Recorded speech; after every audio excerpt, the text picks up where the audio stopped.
Hey, you know what time it is? Woo! Get into it! Get into it! Yes! We're back. We are back with Storytime with Chris. Before we get started, I just want to take the time to say thank you to everybody that has shown me love and genuine, sincere support. Y'all, this is not easy work. Let's hold on one second. Let's just be real for a second. I have to pause the music. This is not easy work. I work very consistently at Ellie's. I do my best to be consistent with my therapy every Wednesday at 11. I work out fairly consistently, not to quote unquote look good, but to be able to feel good about looking good about myself. Because this is not an easy journey. I just want to say a genuine thank you to all of my friends and family, my close colleagues, and people who I'm still getting to know who have shown me a lot of love and support whenever I do my anime poses at the gym.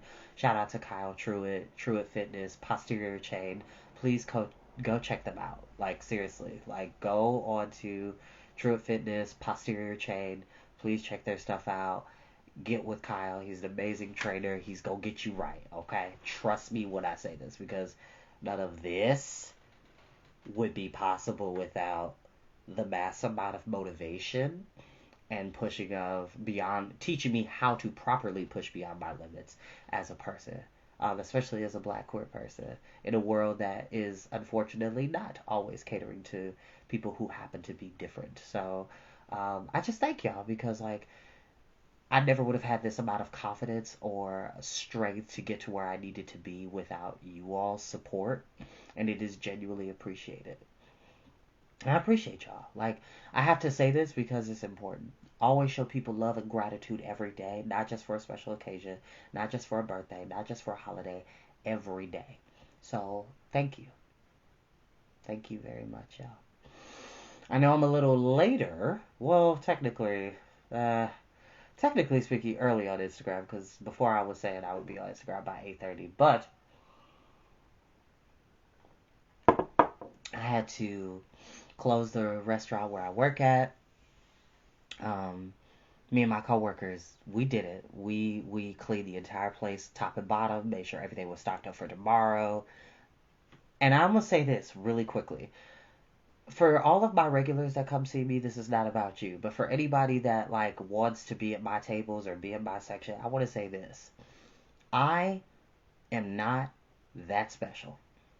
And I don't say that to put myself down. That's me being honest. What I mean by that is there are people that come up to me, oh my gosh, best server, best waiter of all time. Oh, I want the singer. I want Chris. Da da da da. I only come here to see you. I work with a great team of coworkers who are just as great as I am, if not potentially could be greater than I am. And we do have some newer people that have the potential to be as great as I am, but I am not perfect.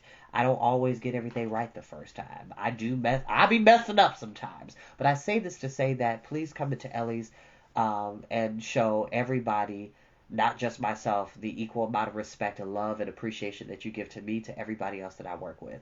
Because without the people that I work with, nothing of what I do would be possible, if I'm going to be honest with you. My day would not run as smoothly if I didn't have amazing bartenders, if I didn't have an amazing coworker who'd come in to be the second, third, or fourth server, or an amazing host that's able to take care of guests up front at the host stand, or amazing managers that are able to de-escalate situations should they, happen. I have to give credit where credit is due, and nothing of what I do is possible without the amazing team that I have at Ellie's Restaurant and Bakery, that I am blessed and fortunate to have been an employee for now 5 years. Well, 5.5 now, as we're nearing the end of summer, start of fall season. But I just want to say that. So, without further ado, we go get started, which I don't own the music that's being played in the background. Shout out to my friend Mickey. Mickey gave me this mug years ago. I want to say, I really have to think about this. I think this was 2013. Yeah, summer of 2013.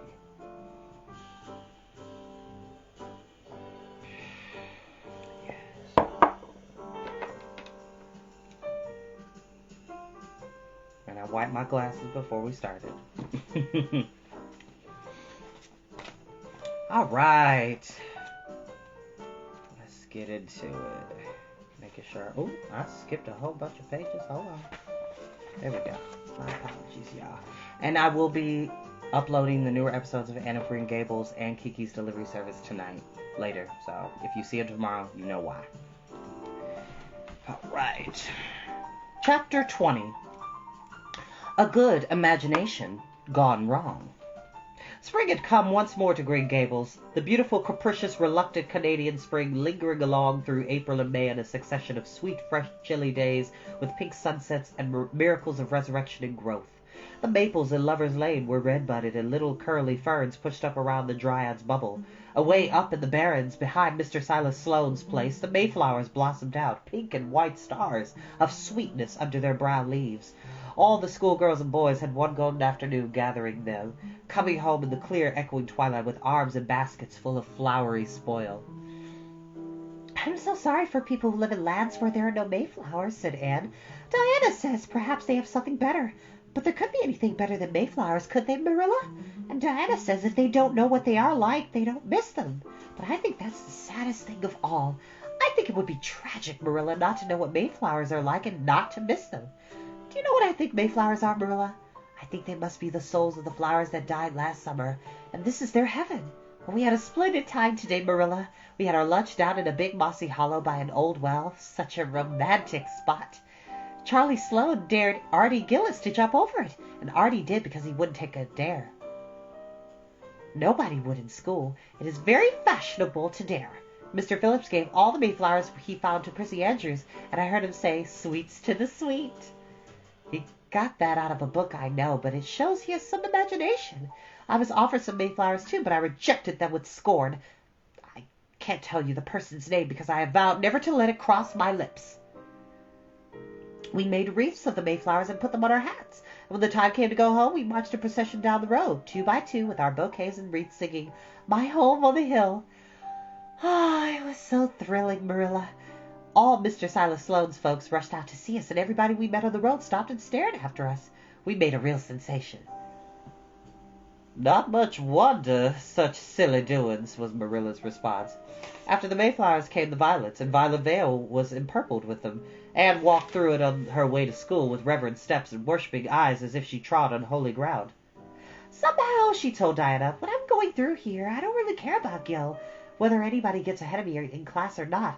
When I'm up in school, it's all different, and I care much as ever. There's such a lot of different Annes in me, I suppose, and sometimes think that is why I'm such a troublesome person. If I was just the one Anne, it would be ever so much more comfortable, but then it wouldn't be half as interesting," which is true. Everybody wears different personae, different masks. Freudian terms here, kids. Everybody has different faces that they show to people in different situations. So when you're with your friends, you act differently amongst your friends than you will with your parents. And the way that you are with your parents is not the same way that you are with your grandparents or your aunts and uncles. And the same way you are with them is not the same relationship or dynamic that you have with your teachers or your coaches. So everybody wears different masks in society. They're called persona or personae that we have depending upon the situation and communities that we happen to be in at the time. I don't talk to my friends that happen to be black the same way I talk with my friends that happen to be white, or I don't talk to my mentors and teachers the same way I talk to my parents, or I don't talk to my siblings the same way I talk with my cousins. There's a different matter of respect, and there's a different matter of navigating certain conversations, and we all have to be self-aware. It's called being well-rounded and considerate. Let me repeat that. Well-rounded and considerate. Learn how to navigate through different communities. It doesn't matter what you look like, what you came from, what you happen to love.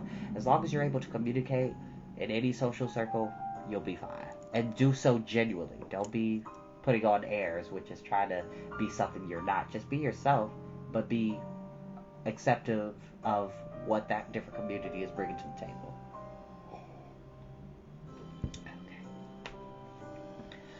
One June evening, when the orchards were pink blossomed again, when the frogs were singing silvery sweet in the marshes about the head of the lake of shining waters, and the air was full of the savor of clover fields and balsamic fir woods, Anne was sitting by her gable window. She had been studying for lessons, but it had grown too dark to see the book, so she had fallen into wide-eyed reverie, looking out past the boughs of the Snow Queen, once more bestarred with its tufts of blossom.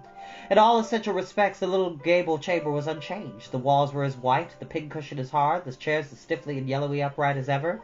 Yet the whole character of the room was altered. It was full of a new, vital, pulsing personality that seemed to pervade it, and to be quite independent of schoolgirl books and dresses and ribbons, and even of the cracked blue jug full of apple blossoms on the table. It was as if all the dreams, sleeping and waking, of its vivid occupant had taken a visible, although immaterial form, and had tapestried the bare room with splendid filmy tissues of rainbow and moonshine. Presently Marilla came briskly in with some of Anne's freshly ironed school aprons. She hung them over a chair and sat down with a short sigh. She had had one of her headaches that afternoon, and although the pain had gone, she felt weak and tuckered out, as she expressed it. Oh, excuse me. Excuse me. Anne looked at her with eyes limpid with sympathy. I do truly wish I could have had the headache in your place, Marilla. I would have endured it joyfully for your sake. I guess you did your part in attending to the work and letting me rest, said Marilla. You seem to have got in fairly well and made fewer mistakes than usual. Of course, it wasn't exactly necessary to starch Matthew's handkerchiefs. And most people, when they put a pie in the oven to warm for dinner, to take it out and eat it when it gets hot, instead of leaving it to be burned to a crisp. That doesn't seem to be your way, evidently. Excuse me, I'm so sorry. I mean, somebody's talking about me. Hold on. I'm gonna wash my hands.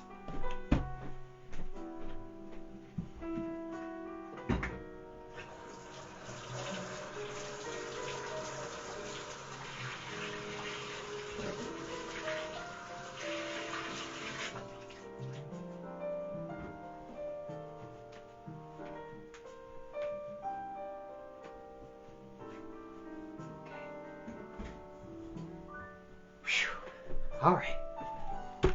Yes, kids, it is important to wash your hands with soap and water, warm water. They always say the key to do it is sing happy birthday one time. The whole happy birthday. Happy birthday to you. Happy birthday to you. Happy birthday, dear reader. Happy birthday to you. And then by that time, you've thoroughly washed your hands, got under your nails and stuff. It's important.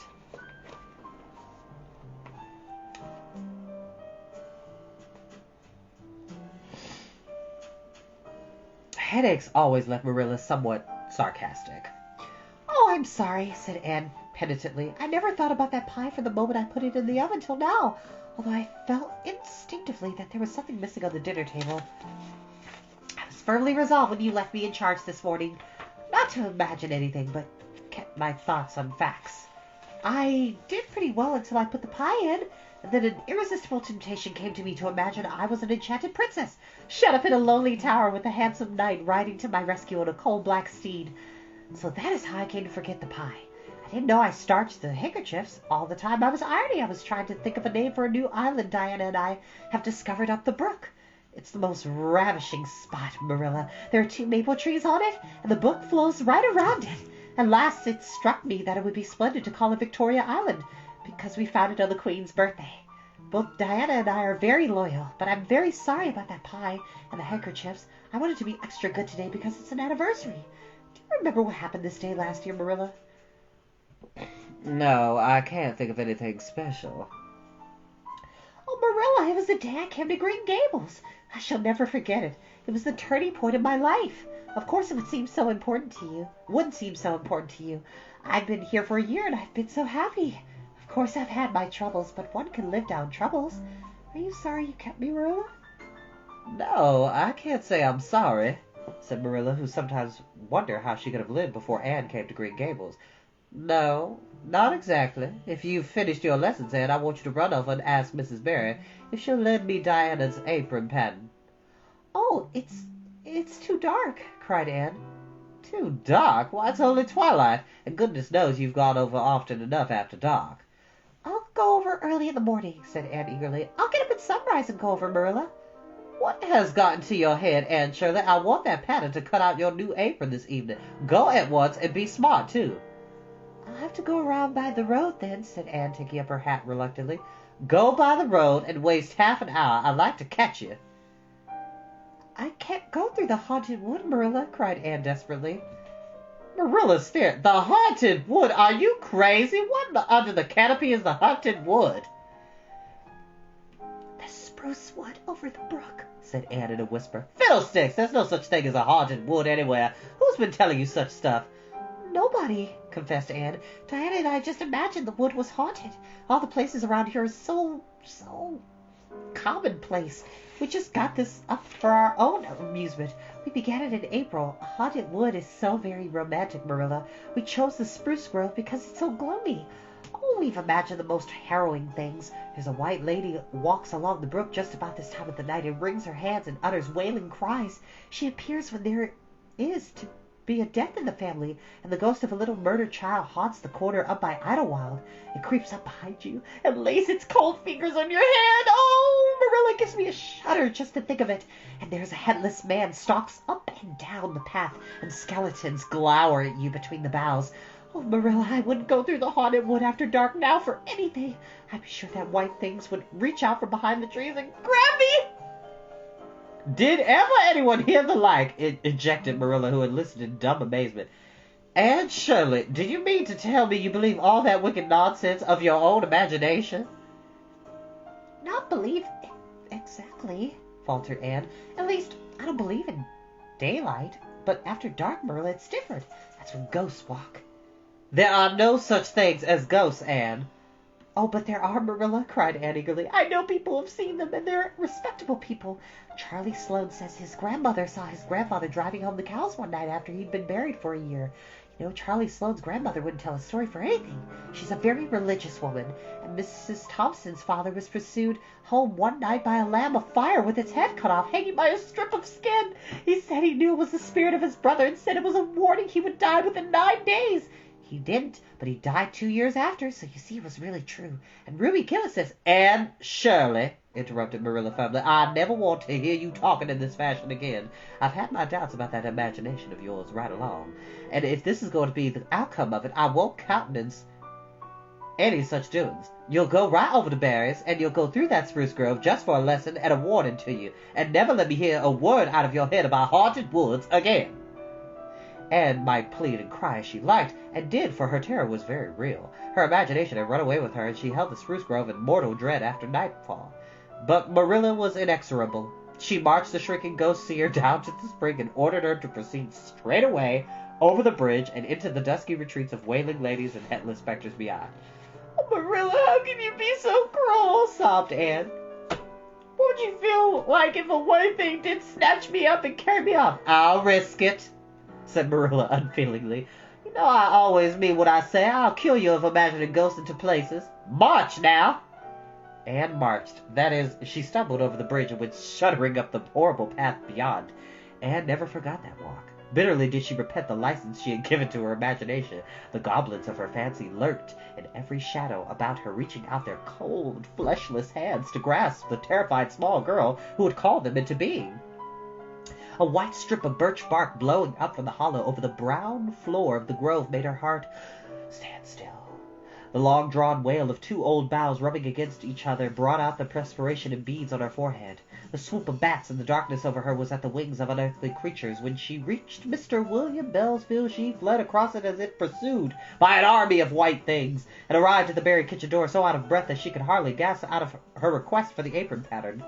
Diana was away, so that she had no excuse to linger. The dreadful return journey had to be faced. Anne went back over it with shut eyes, preferring to take the risk of dashing her brains among the boughs of seeing a white thing. When she finally stumbled over the log bridge, she drew one long, shivering breath of relief. Well, so nothing caught you, said Marilla unsympathetically. Oh, Marilla, chattered Anne, I'll be contented with common places after this. And that is where we will end for today. And like Anne, as a child, I had a very wild imagination. I did indeed.